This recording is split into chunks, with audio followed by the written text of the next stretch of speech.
Hi,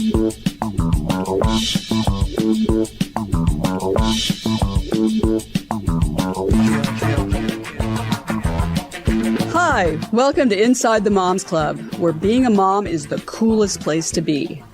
Here in the Moms Club, we believe that what embarrasses you now will make a great story later. And let's face it, if you don't laugh sometimes, you're going to cry. Join us in having a good laugh together.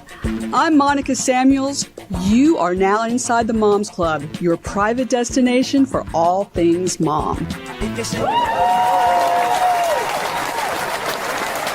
Hi, moms. Welcome to Inside the Moms Club. We're so happy to have you here today, and I'm here with my co-host, Raha Dixon. Hey, Raha. Good. How are you? Yeah, it's great. So this is the beginning of school. Well, Chase, we got him back to college. Nice. And that was really interesting because he has a new apartment and new roommates, and he got locked out of his bedroom the first evening. And in the middle of the night, and in his defense, they claim they did not lock that door, but it got locked. Okay. And so they couldn't get back in. Okay. And I had just bought him a tool set. He left the keys to his car in the room, but he left the toolkit outside. Oh, and the toolkit had a hammer in it, and he and his roommate thought it would be not a bad idea just to smash the doorknob off to get in. Why am I laughing? I'm sorry. But we had a life lesson here. So the life lesson is that when we rent an apartment from a person who owns the building, right? It's not like the frat house. It's not like the dorm. We cannot destroy things. Wow. So we learned that lesson, and so that was good. But yesterday I was asking how his classes were going, and he didn't really tell me that. He said they're good. That's all he said.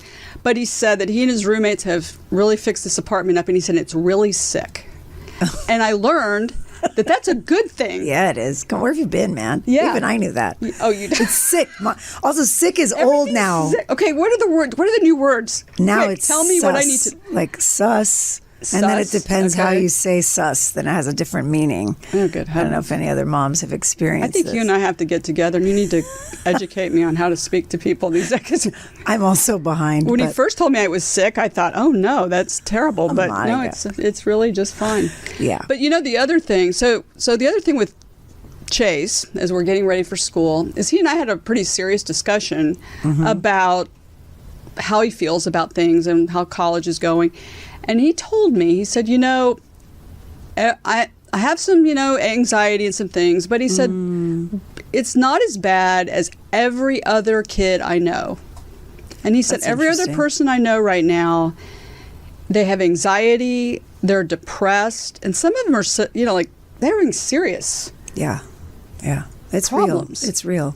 It's very real. And I don't know if it's related to the pandemic or if it's just something that we're now more aware of, and so we're paying more attention to these things. That's a good question for our next guest. I feel. Well, that's why we have a great guest to discuss all this with. Yeah.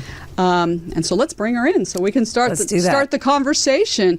She's a celebrated writer and public speaker. She has a master's in behavioral neuroscience from the University of Missouri at St. Louis. And she currently writes for Psychology Today, where she educates particularly on schizophrenic spectrum disorder. She's written for the New York Daily News, the Huffington Post, and moms, please welcome Sarah Myer. Sarah, welcome to the Moms Club. Thank you for having me. Well, thank you for being here. There's so much to talk about, just generally with mental health, with teens and adolescents, and young adults, but specific disorders. So I don't even know the best place to start. Let's start with your story. Yeah. So you were diagnosed with schizophrenia, and if you want to share with us how that diagnosis came about and a little bit about your story. Yeah, so I'll bring it back a little bit early in my childhood. So I actually started having mental health symptoms when I was about 13 years old. So it began in the 7th grade. And at first, I was on my computer looking up what depression was. And I told my dad, I was like, I think I have this. And he at first was like denying it. He was like, what? You don't have that. No, that can't be. But then after some back and forth, we finally agreed to go to a therapist, and I was diagnosed with depression. But that diagnosis evolved when I was in high school, when I was 16, to post-traumatic stress disorder.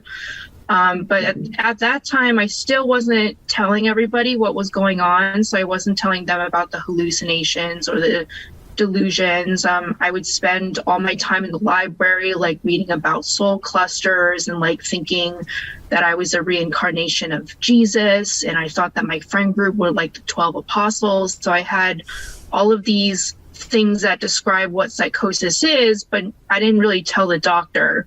But the doctor noticed that I was having some unstable mood, so he put me on a mood stabilizer, which was actually an antipsychotic, which helped my mood and then also helped my psychotic symptoms. But then it wasn't until I was 23, I just decided I was going to go off of all my medications at the time. And when I did that, that's when things really came to a head. Did and you taper? I realized that... Sorry to interrupt. Did you taper off, or did you just cold turkey cut off? No, I just told my doctor that I wanted to be off of them, and then we tapered off of them.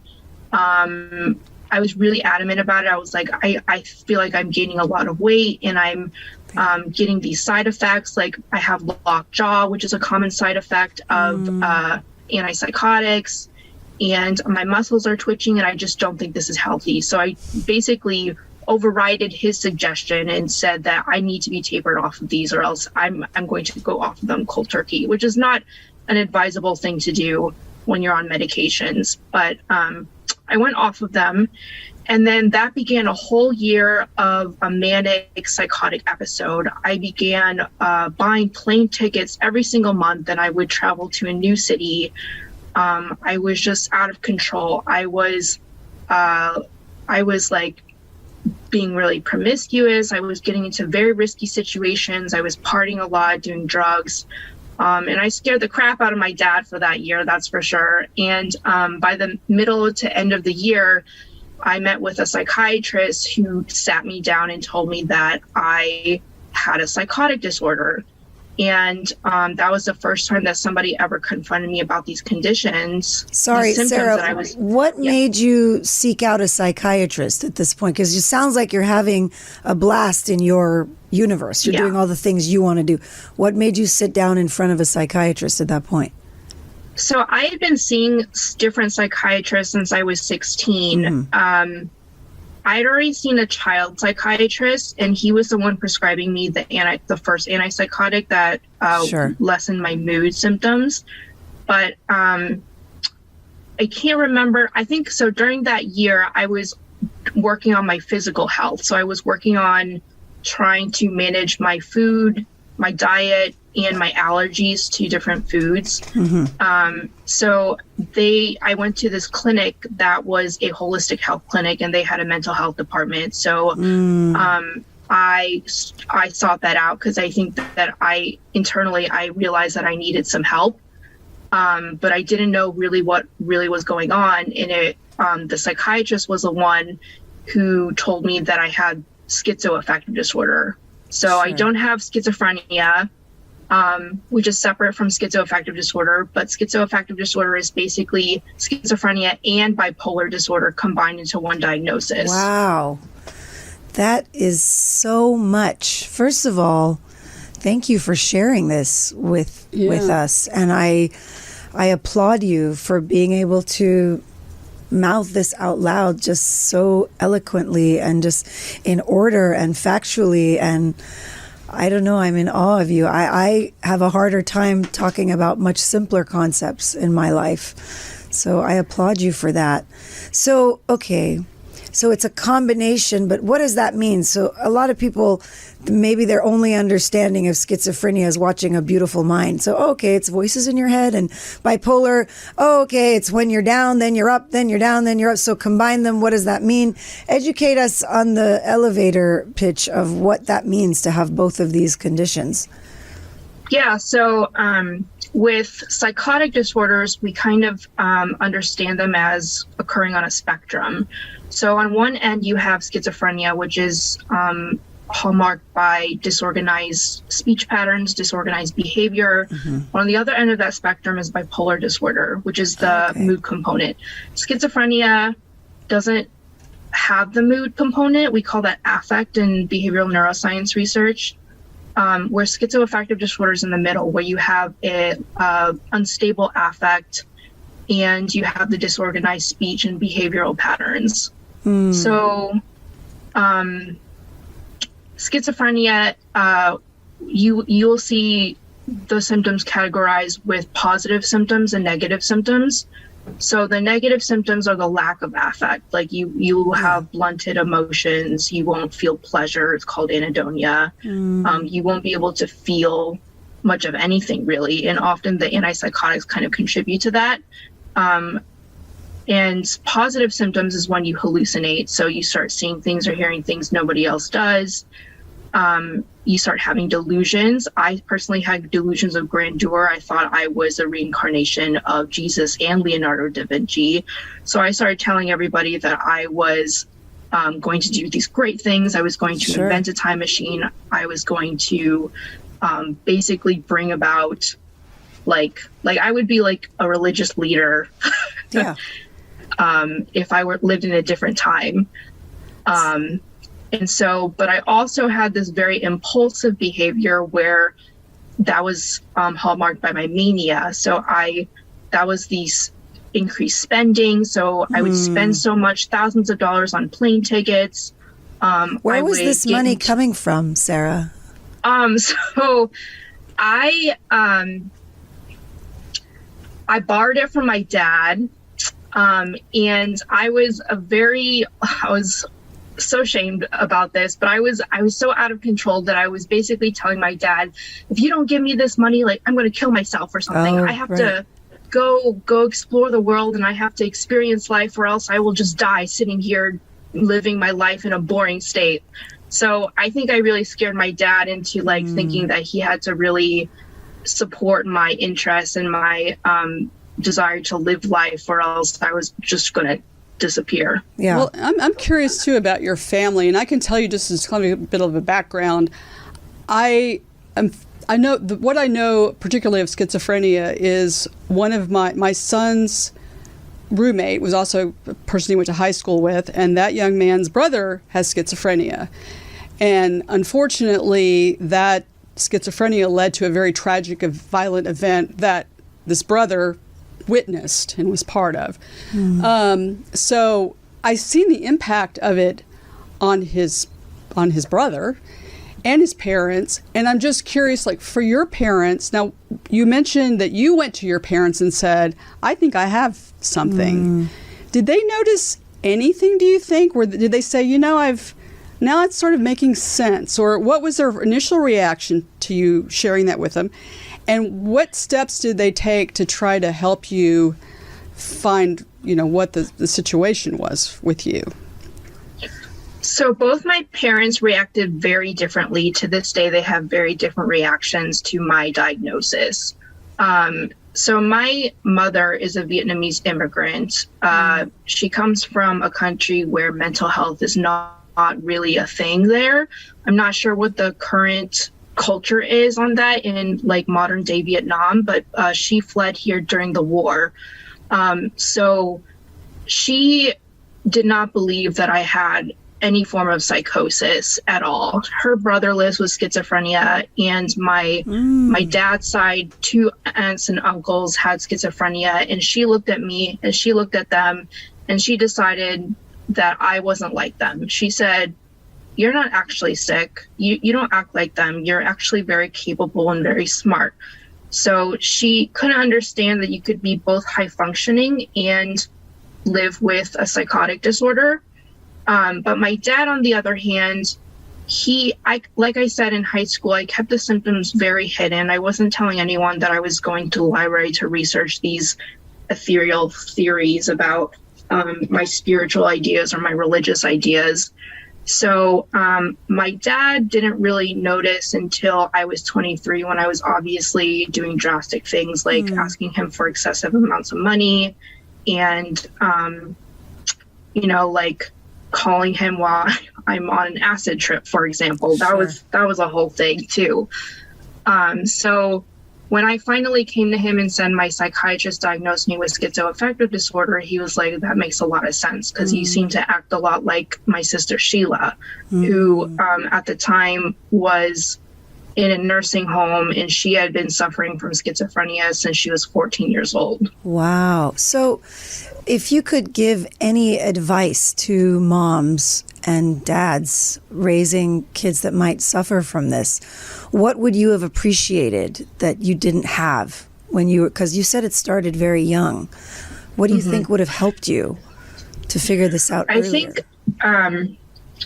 I think awareness from the parents is very important. Yeah. So when I was going through school, mental health awareness wasn't as huge of a thing, but you see more and more mental health awareness in school-age children these days. And Gen Z is very on top of mental health, because I think with the ease of access to the internet. Yeah. So I think it would have helped if my dad was connected the dots more. And I think that it would have helped if both my parents understood that, you know, when you have a mental disorder, you can appear both high functioning and carry these symptoms at the same time. Yeah. So it's not one cookie cutter. You know, I think the culture has this perception about schizophrenia that you're just totally defunct and you're not a real human being at the time. You're either a homeless person rambling to themselves, doing monologues on the street, or you're the super healthy person. And psychosis occurs on a gradient, so you can have everything while still living your life. So where are you at now? I'm doing really well now. Good. I take medications for my disorder. I would not be here today without my medications. I've been taking them for 5 years. I just completed my first master's degree in behavioral neuroscience from the University of Missouri. Wow. And I'm pursuing my second master's in creative writing at the New School in Manhattan. Wow. I think what's interesting with your writing for Psychology Today, and you're drawing attention to this, awareness to it, but particularly that it is a spectrum. What you were just saying, it's not, we've sadly developed some this idea around the word schizophrenia that it means one thing, and it really doesn't.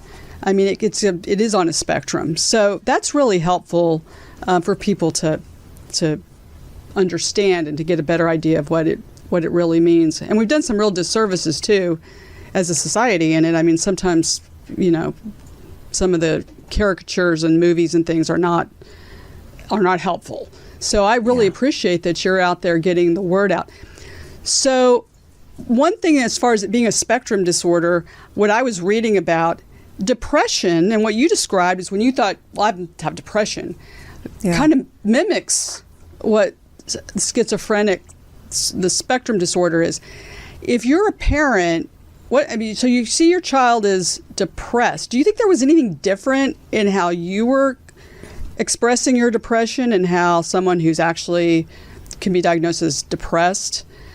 Oh, yes. Or was it the same? There are definitely behavioral changes that occurred years. So researchers are looking at the age of onset with symptoms years before you have an initial psychotic episode. So actually, depression is kind of one of the precursors for a more serious disorder like schizoaffective disorder. So, but my issues actually began in childhood. So I was actually assaulted by a family member when I was about 5 or 6. And when that happened, I started having a lot of nightmares. I started having a lot of temper tantrums. I started asking my dad to sleep on the floor with me next to my bed every night. And those are all symptoms that something may be wrong or that something may have happened. But my mother was the one that was always home. And so she was the one disciplining the kids. So she took it as like a negative thing. She said that I was just a bad child and I was being punished for that at home for my temper tantrums.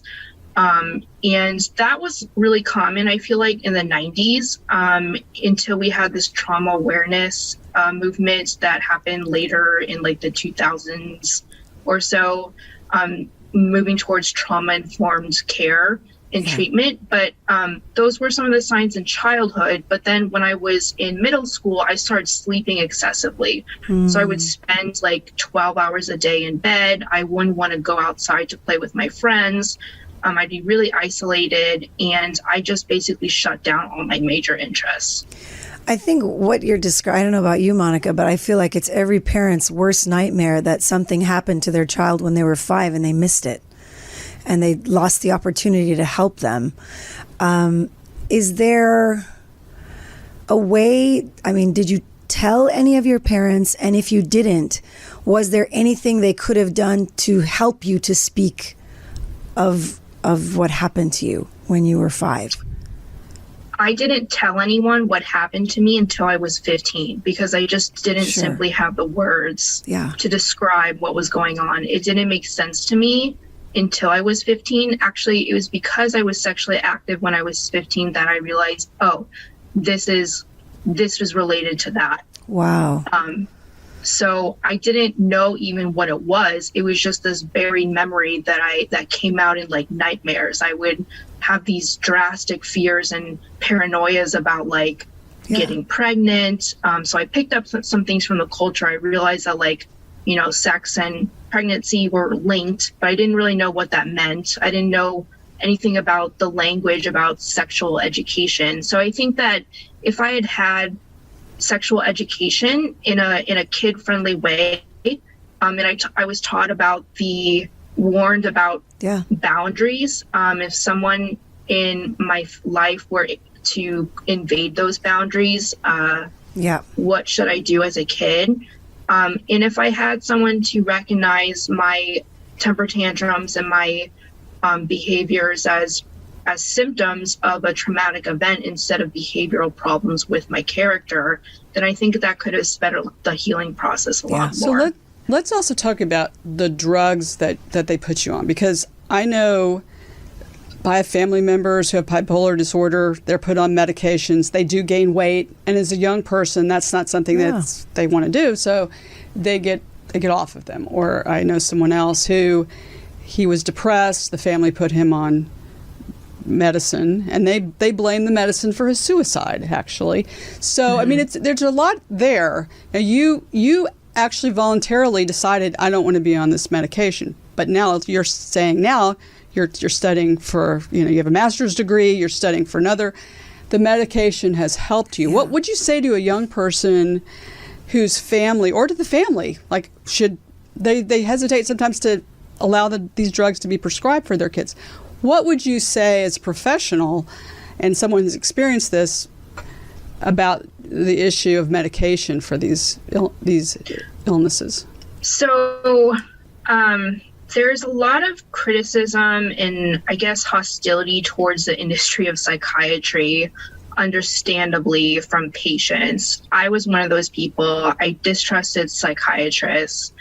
I did not like any doctor, anybody in the medical community. I would just be very judgmental and be like, you don't understand my condition, and you're basically stuffing me with these drugs that aren't really helping. They're actually muting all my ability to feel deeply, and they're taking away from my life. That was my impression. And so for the first 6 years of my mental health psychiatry side of things, I would refuse to take medications. I actually tried to go on of medication, like I would take St. John's wort, and then I asked my child psychiatrist to prescribe me like a condensed vitamin B12, which is shown to help depression.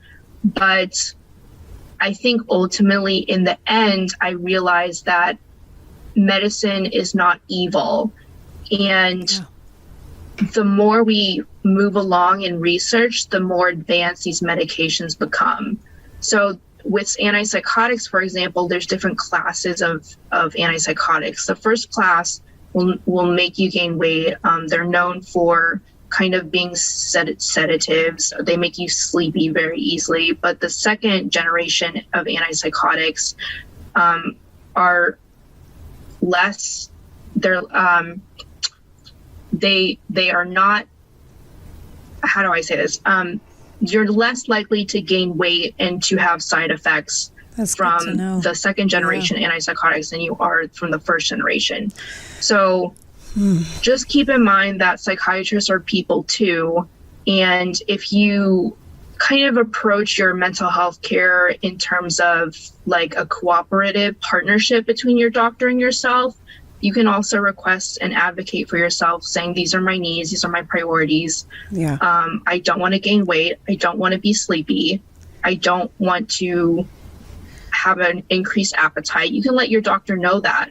And I think the doctors, if they're attentive and up to date with current research, they will guide you towards your desired outcome. Well, there's that. I know we have moms that have a lot of questions for you, Sarah, at this point with the topics that we've covered. Yeah, yeah, absolutely. Can we get some of those in? And we have Zoomer moms who are with us today, who I'm sure have a million questions. So let's introduce our Zoomer moms.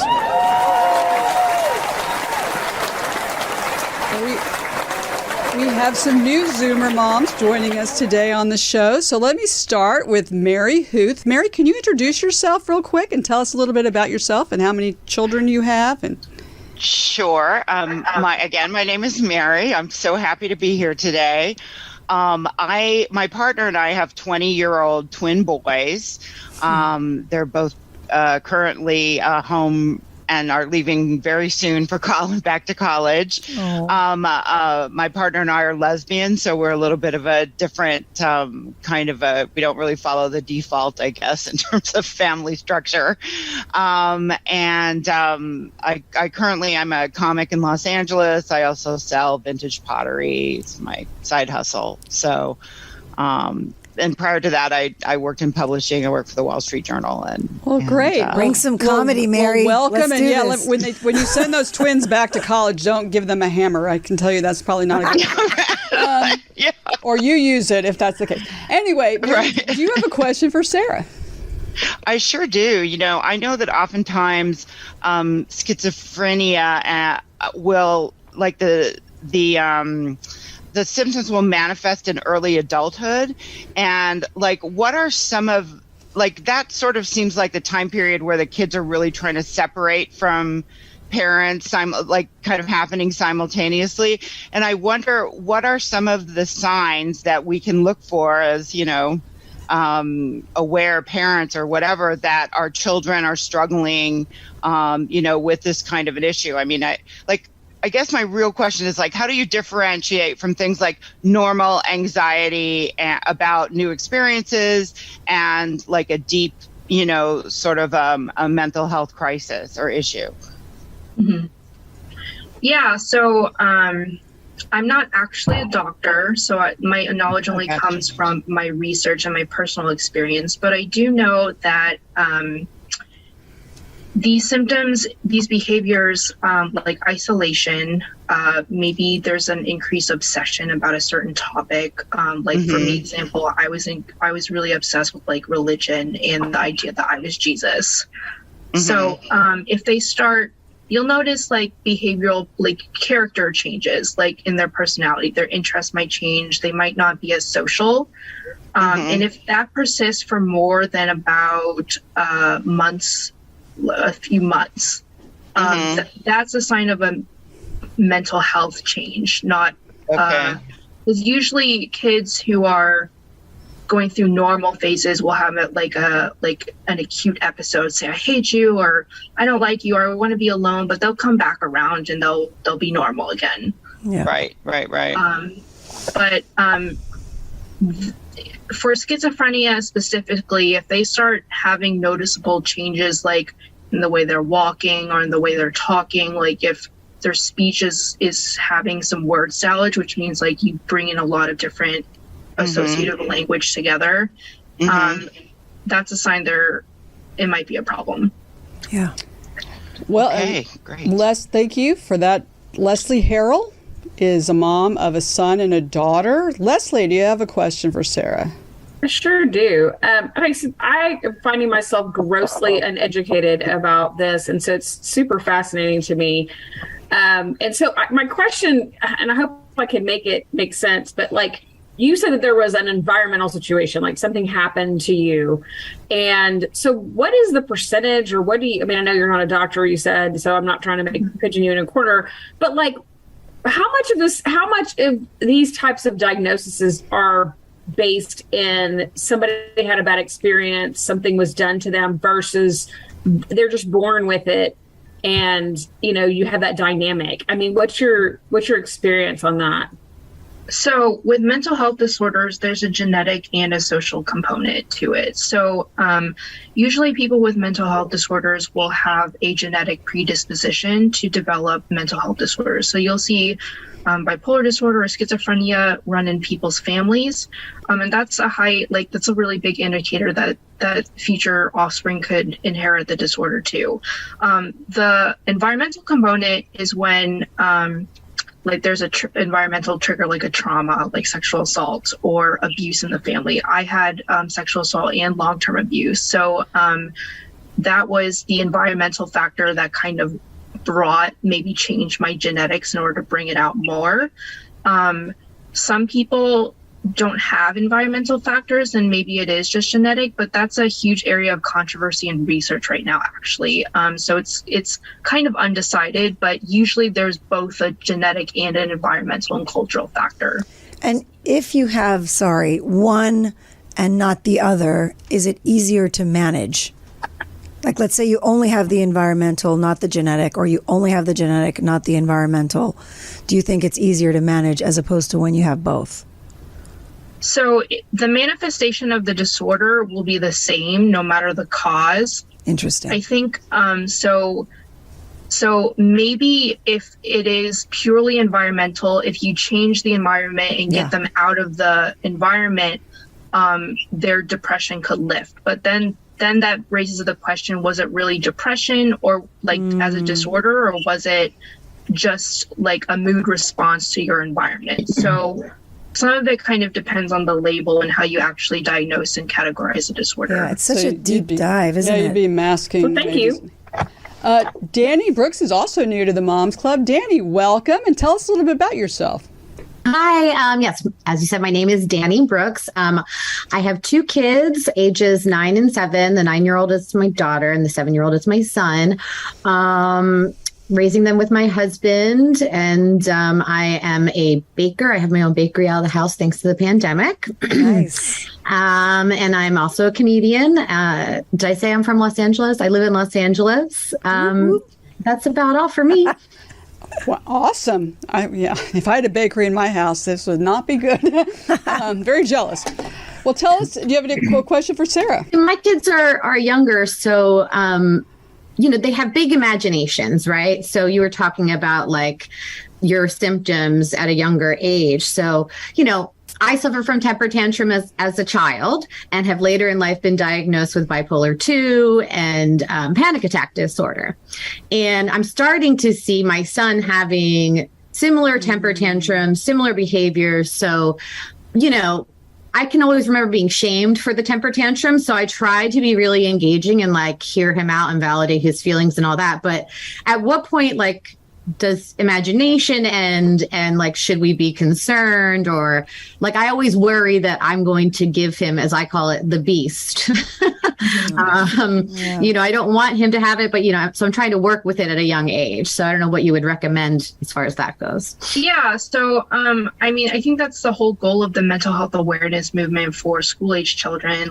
If you develop emotional regulation skills early in childhood, the hope is that you can maybe prevent some of these episodes from turning into disorders. So if your children have tendencies already, or genetic tendencies or behavioral tendencies, maybe start implementing those strategies earlier. And then really, I don't think that for boys, the disorder, the age of onset is different for boys versus girls. So I think with boys it's later and with girls it's earlier, and it usually starts in early adulthood.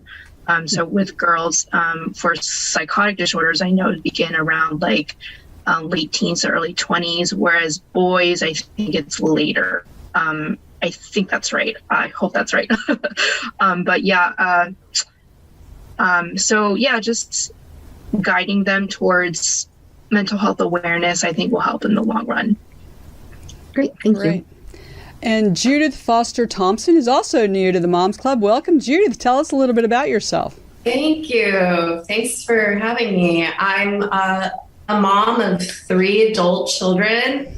I live in Los Angeles. I also am currently caregiving for my 91-year-old mom. And I use stand-up comedy as my positive outlet. We got the comics out today. I love it. Yeah. It's a great way to spin whatever tragedy or dramas in your life and be like, oh, that's going to be great. It'll be so good later. Sarah, I have so many questions, but I'm going to just kind of put myself in the place of a parent that may have an adult child that does have a schizoaffective disorder. And I know that a lot of people will tend to self-medicate in order to try to, get relief on their own, like chain smoking and lots of things. But are you personally constantly having to regulate your medications and reassess and reevaluate? Like, when can you feel when things are starting to need some adjusting? And if you're a parent and you have an adult child already, how can you support them in that, finding that? Yeah, so these are all basically the first steps to accepting recovery and the whole path towards a better life. I think that many people don't move past the initial phase of accepting that they have this disorder, and that's a huge factor in like determining whether or not they will do well with the disorder. You have to accept that you have the disorder in order to confront your issues and your limitations with the disorder. So people, schizophrenia disorders are very comorbid with drug abuse and other conditions.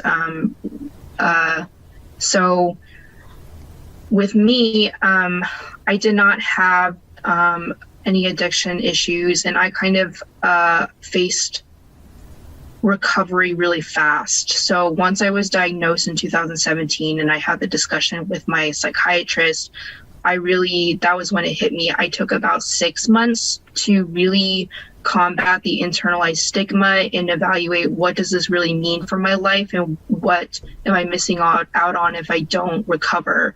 So I turned to positive coping skills. Like, I embrace public speaking. Great. I formed a new identity for myself. I was like, I'm going to be a public person and share my story and write about it and just own it, because I don't want this disorder to control me. I want to be in control of it.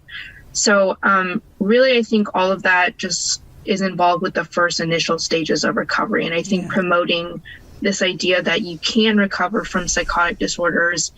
And medications will always be an issue with people with schizophrenia disorders because they are so tricky and they're kind of not as advanced as other psychotropic medications. So I recommend choosing a hospital that you feel comfortable in to do medication changes. So my stepbrother, for example, he goes in once a year to get medication adjustments, and he goes to the local hospital. For me, I need more attentive care, so I need a hospital that can allow my dogs, and usually those happen on the coast. So I didn't know that's even possible. That's great. Yeah, so those are hospitals. They weren't very abundant in the Midwest, so I was really contemplating just flying out to LA to like go to a mental hospital that cooked you very like holistic food, got you on proper diet, and was really comforting. The state hospitals can be kind of alienating and isolating and cold, and I just didn't want that. But for people like my stepbrother, they're okay with it. But for me, I need my pets too. So really having an action plan for like your medication adjustments, and knowing that medications aren't perfect, they're not going to help everything, but accepting the fact that they're going to help you function, and accepting the fact that the disorder, your symptoms might be taking away from your life more than you on your medications. That's great. And that leads to our final, last but not least, Zoomer, who happens to be a nurse and the mother of 2 daughters. Julie, do you have a question for Sarah? Oh my goodness, I have so many because, Sarah, for a part of my life, I was an ER nurse. And as you know, ERs take a lot of patients that are having episodes. And I always felt like we never had the critical resources in order to help someone who was having an episode. We're basically like taping a Band-Aid over a situation. So I'm really glad to hear that here in Austin, we've come a long way since when I was an ER nurse, and just having people stay there and making the psychosis even worse for 4 days on. So I think it's really critical that you pointed out that you can be a high functioning person and still have these types of symptoms or thoughts. My main question to you is about the hallucinations, and obviously this could be age related, but did you not want to mention it when you were having them because you were unsure of what they were, or you thought that someone may possibly commit you or put you on a medication that you weren't going to be familiar with? And was it all fear-based? I think that you've done an amazing job of releasing any type of stigma and using the word acceptance so you could have a better life. But if you could speak to that, because a lot of people don't want to mention that due to fear of what could happen to them. That was exactly my fear. I had this totally negative perspective about what schizophrenia meant. I saw One Flew Over the Cuckoo's Nest. Yeah. I read Girl Interrupted and saw the movie starring Angelina Jolie and Winona Ryder, and those were my models. So I was terrified. My aunt and my uncle, I met them when I was a kid, and they were just like rambling adults in this dusty old house, and nobody was really taking care of them. So I had these very negative perceptions about what it meant to have schizophrenia. And I was like, holy crap, like, I don't want to be like that. Like, and also I heard all these things like, oh, if you are crazy, they're going to commit you and you won't have any control. So I didn't want to do any of that. Of course. So I hid them, because of that. I didn't tell anybody because I didn't want to fear losing control of my recovery. And I think staying in control was really important to my acceptance and recovery in the end. Well, I understand that. Sarah and all the moms, thank you so much for being here today and talking about this subject. It's really important. And I think by moms listening to this out there, you're going to gain a lot of information that may actually help and save your own child. Or a friend's child. Really great. Or yeah, it's cousin's really child. Great. We so appreciate it. And where can we find you on social media, Sarah? Yeah, you can follow me on Instagram and Twitter, Sarah with an H, A-N-M-Y. So it's basically Sarah and My. And that's just my middle name and my last name, just shortened. Great. Well, great. Thank you so much. And thank all of you. We'd also like to thank our sponsor today, Catch Events. They're a wedding and event planning service, and they can turn your dreams into reality, which that would be pretty awesome. You can find them at Catch Events and catch us on Instagram at Inside the Moms Club. We're doing some pretty cool, fun things on Instagram. She's doing some great fun things. So speaking of stand-up comedy, your videos, yes. Yeah, just check them out. I think if you want to have a little chuckle, just be Mary, Danny, and Judy, please weigh in. And check that out. So we'd like to thank all of you for being here today. Moms, join us next time for celebrities and extraordinary moms just like you. We know your me time is precious and valuable. Thank you so much for spending time with us. And remember the Inside the Club motto. if you don't laugh sometimes, what's going to happen? Well, you're going to cry, and that's not a good thing. I cry anyway. Do not cry. Let's laugh, moms out there. See you again next time on Inside the Moms Club.